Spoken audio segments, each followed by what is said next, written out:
The underestimated species. The massive throne room aboard the Krellin flagship Indomitable fell silent as Supreme Admiral Vexthor entered.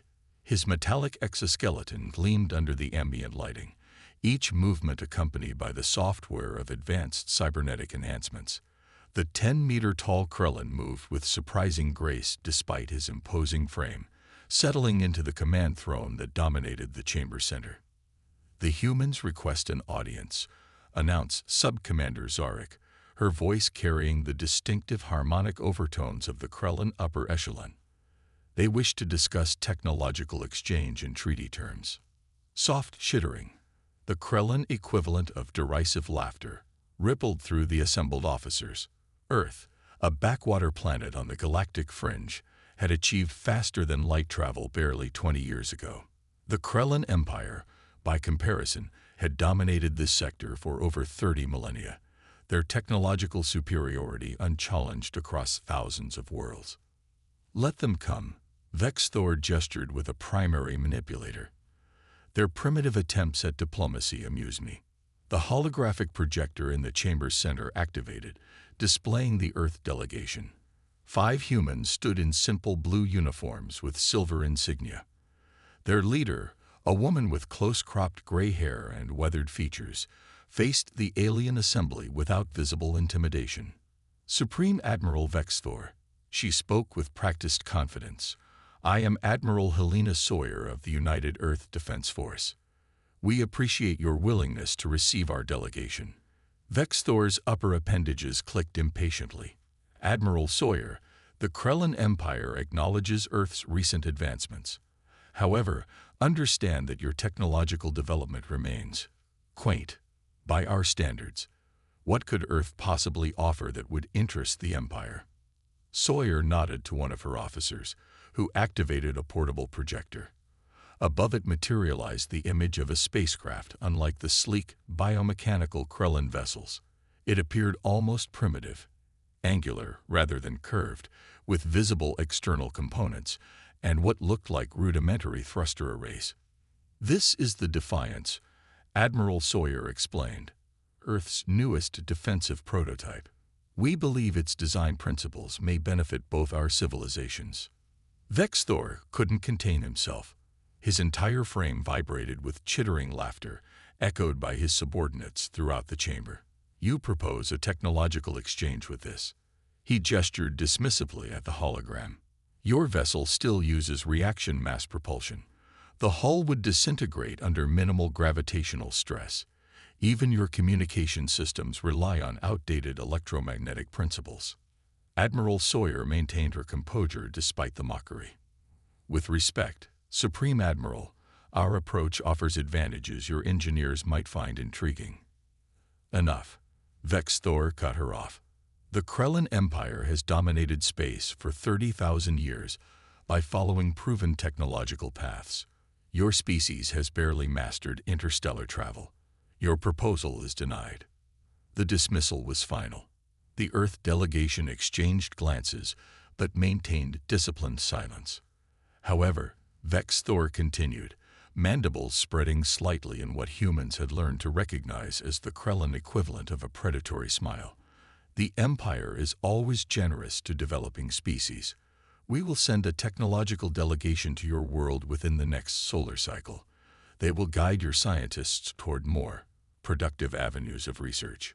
What the humans couldn't see was the encrypted transmission simultaneously sent to the Krellin War Council.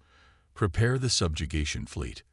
Earth's resource-rich system will make an excellent new province." The Earth delegation departed without further comment, their expressions unreadable. None of the Krellins noticed the quantum entanglement device left behind, silently monitoring their subsequent conversations. "They're planning an invasion fleet," Captain Ilara Reeves stated flatly, reviewing the intelligence gathered from the quantum tap left in the Krellin Council chamber. "Estimated arrival in the Sol system, 34 Earth days." The Strategic Command Center beneath the Marianas Trench hummed with activity as Earth's highest-ranking military and scientific personnel processed this information. At the head of the obsidian conference table sat Admiral Sawyer, her diplomatic demeanor replaced with steely determination. Then we accelerated their timeline, she noted calmly. As expected. Dr. Arif Patel, head of Project Defiance, adjusted his glasses nervously. The Defiance isn't ready for deployment. We only run simulations of the quantum displacement drive, never an actual field test. We don't have a choice anymore, General Zhang of the Pan-Asian Coalition interjected. The planetary defense grid won't stop a full Krellin battle group. We've seen what they did to the Proxima colonies. The room fell silent at the mention of humanity's first interstellar settlement, now reduced to mining outposts under Krellin control after what had started as a peaceful technological integration. The Defiance is our only option, Admiral Sawyer concluded. Dr. Patel, you have 3 weeks to complete the project. Captain Reeves, you'll command. Ilara Reeves straightened in her chair. At 34, she was young for such a command, but her brilliance in quantum mechanics and tactical warfare made her uniquely qualified to pilot Earth's most advanced vessel. Yes, Admiral, she acknowledged, though her eyes betrayed concern. And if we fail? Asked Zhang. Admiral Sawyer's expression hardened. Then humanity becomes another footnote in Krellin expansion history. Integration sequence initiated. Captain Ilara Reeves sat motionless in the command chair as neural interface cables connected to the ports surgically embedded at the base of her skull. The bridge of the Defiance was unlike any conventional spacecraft. Instead of traditional controls, the entire vessel operated as an extension of the captain's consciousness, augmented by a quantum AI system. Neural handshake complete, reported Lieutenant Marcus Wong, the ship's systems operator. Quantum core stable at 94% coherence. Displacement drive on standby, added Dr. Sophie Chen, the theoretical physicist who had conceptualized the drive's revolutionary mathematics. But Captain, remember this is still experimental technology. Ilara allowed herself a tight smile as her consciousness expanded through the ship's systems. At this point, Sophie, everything we're doing is experimental. The true nature of the Defiance was known to fewer than 50 people on Earth. While the vessel presented to the Krellins had appeared primitive, it was merely a shell, a deliberate misdirection. Beneath the conventional exterior lay technology that had taken humanity in an entirely different direction from established galactic engineering paths.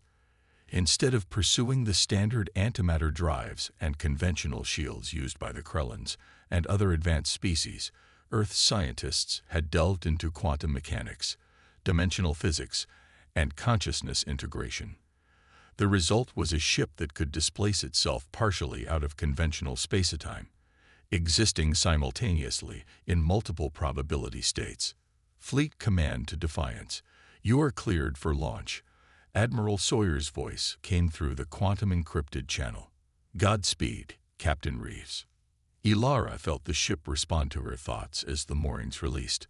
The Defiance rose silently from its underwater hangar, accelerating through Earth's atmosphere without the conventional flames and thunder of chemical rockets.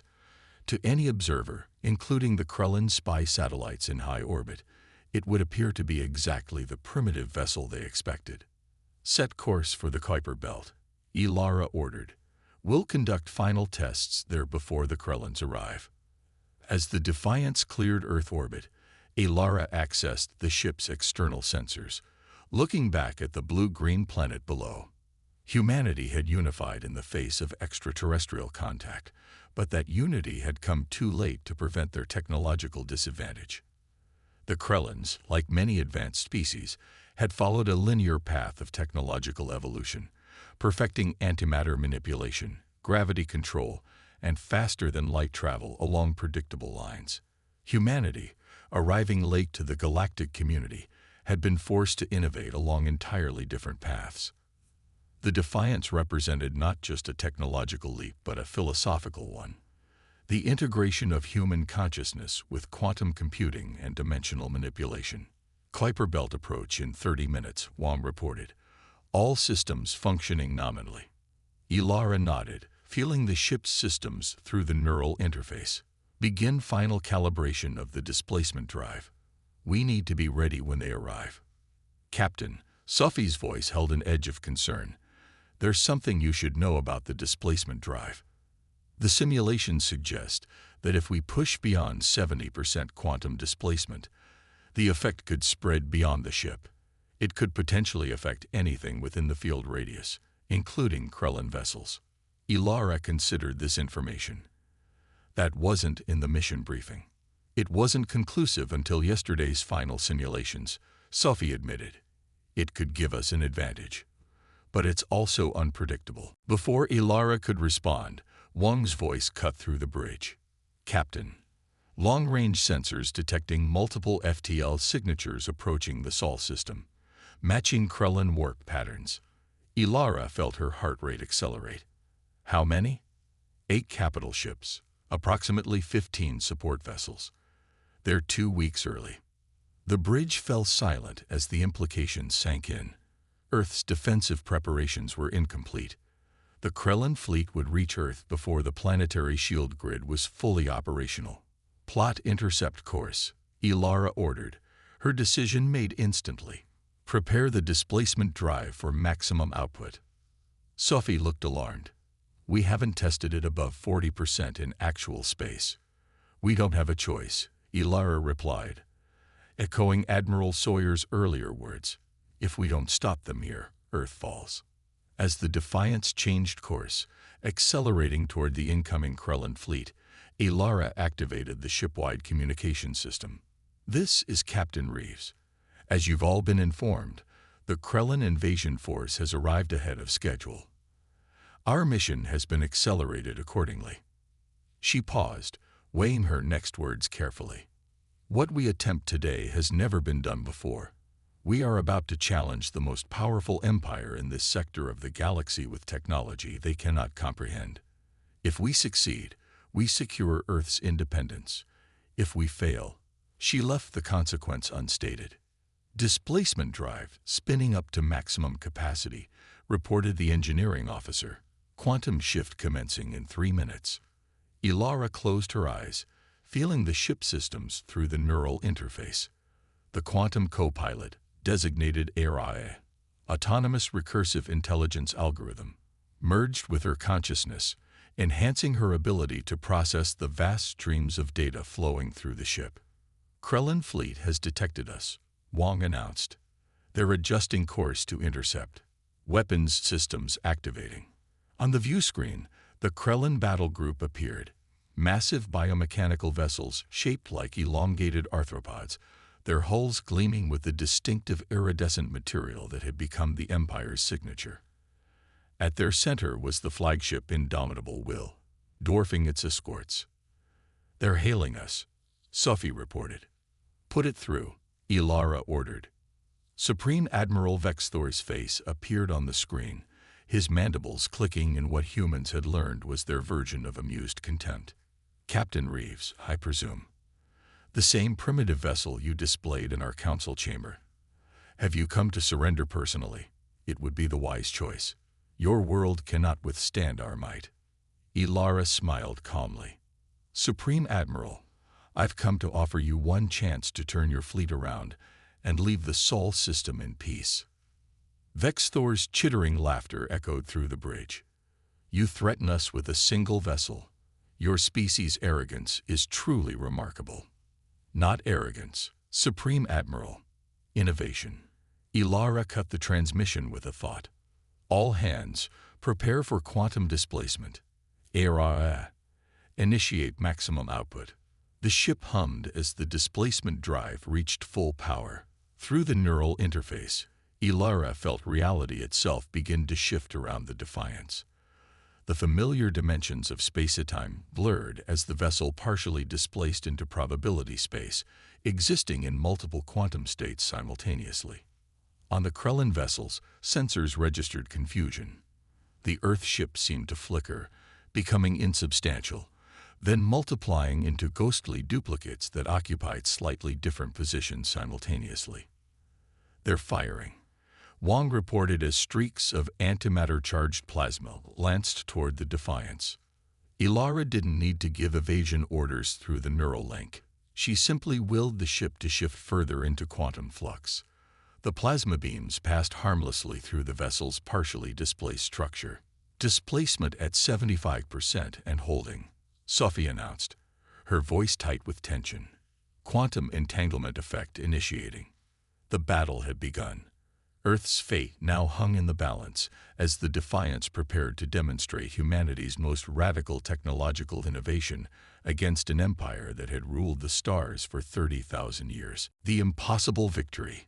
Supreme Admiral Vexthor watched in disbelief as the primitive Earth vessel seemed to violate fundamental laws of physics. His tactical display showed multiple copies of the same ship, not holograms or sensor ghosts, but quantum probabilities made manifest. "Impossible," he muttered, rising from his command throne. "Full sensor sweep.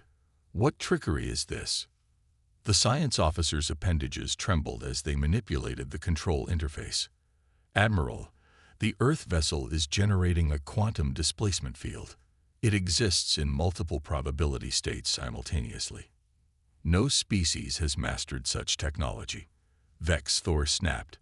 "Not even the ancestors achieved true quantum state manipulation." "Nevertheless," the science officer replied, "they have done it, and the effect is spreading." Alarms blared across the bridge as ship systems began reporting anomalies. The quantum processors that regulated everything from life support to weapon systems were experiencing entanglement effects, becoming synchronized with the Earth vessel's quantum signature. "Fire all weapons. Destroy that ship before it can approach further," Vexthor ordered, panic edging into his normally controlled voice. Across the Krellin battle group, antimatter cannons charged and fired in unison. 8 capital ships unleashed enough firepower to reduce a small moon to superheated plasma. The barrage converged on the flickering Earth vessel and passed through it harmlessly as the Defiance shifted further out of conventional spacetime. Inside the Defiance, Ilara Reeves felt the Krellin attacks as mere disturbances in the quantum field surrounding the ship. Through her neural connection, she perceived the battle in ways no conventional captain could, as patterns of probability and possibility rather than concrete events. "Displacement holding at 82%, Sophie reported, her voice strained. "The entanglement effect is propagating through the Krellin fleet faster than predicted." Ilara nodded, feeling the truth of this statement through the ship's sensors. "Araya, analyze vulnerability points in Krellin ship design based on quantum signature feedback." The AI co-pilot's response formed directly in her mind. Krellin vessels utilize quantum-locked antimatter containment fields. Entanglement disruption would create cascading containment failures. "Captain," Wong mourned, "if we trigger antimatter containment failures, the resulting explosions would—" "I know," Ilara interrupted. "We need a targeted approach." She focused her thoughts, directing the ship's displacement field to concentrate around the Krellin vessel's power cores. Through the neural interface, she could feel the quantum states of the enemy ships becoming increasingly entangled with the Defiance itself. On the view screen, the Krellin fleet had begun to exhibit the same flickering effect as the Defiance, their solid hulls becoming indistinct as quantum uncertainty propagated through their systems. "They're trying to retreat," Wong reported. 3 vessels attempting to engage warp drives. Ilara's expression tightened. "They can't enter warp while quantum entangled with us. The dimensional stress would—" Before she could finish, one of the Krellin cruisers attempting to flee suddenly warped in place, its structure stretching impossibly before snapping back with catastrophic results. The ship imploded, its matter converted to energy in a blinding flash that temporarily overwhelmed the view screen's filters. 2 more ships attempting emergency warp, Wong called out. "Similar results imminent. Open channel to all Krellin vessels," Ilara ordered. When the communication link established, she spoke with calm authority. "This is Captain Reeves of the Earth ship Defiance. Your vessels are quantum entangled with ours. Any attempt to engage warp drives will result in immediate destruction, as you've just witnessed. Power down your weapon systems and remain in standard space." On the Indomitable Will, Vexthor faced a situation unprecedented in his 3-century military career. His flagship was exhibiting multiple system failures as quantum entanglement spread through its core processors. Two of his cruisers had already been destroyed, not by enemy weapons, but by attempting to engage their own warp drives. "What is happening?" he demanded. "Admiral," the science officer's voice quavered, "the human vessel has induced a quantum entanglement cascade. Our ships now exist in a shared quantum state with their vessel. The effect is increasing exponentially. Disconnect all quantum systems." Vex Thor ordered. "Revert to analog control protocols." "Impossible, Admiral. The entanglement has spread to our biological components. Our cybernetic enhancements are compromised." For the first time in his existence, Supreme Admiral Vex Thor felt fear. The humans had developed technology that operated on principles entirely outside Krellan understanding. They had turned the very laws of physics against his fleet. "Admiral," the communications officer interrupted, "we're receiving transmissions from our forward ships. The quantum effect is causing temporal distortions.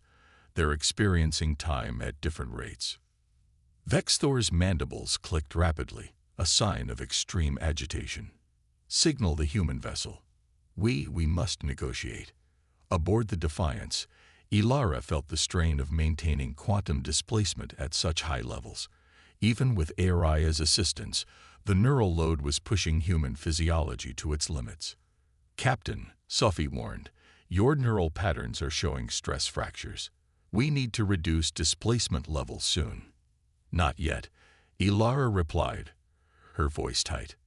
"They're breaking." The view screen flickered to life, showing Vex Thor's face, now noticeably less composed. "Captain Reeves, what have you done to our vessels?" "Exactly what I said we would do, Supreme Admiral. We've introduced innovation to this conflict. Your ships are experiencing quantum entanglement with the Defiance.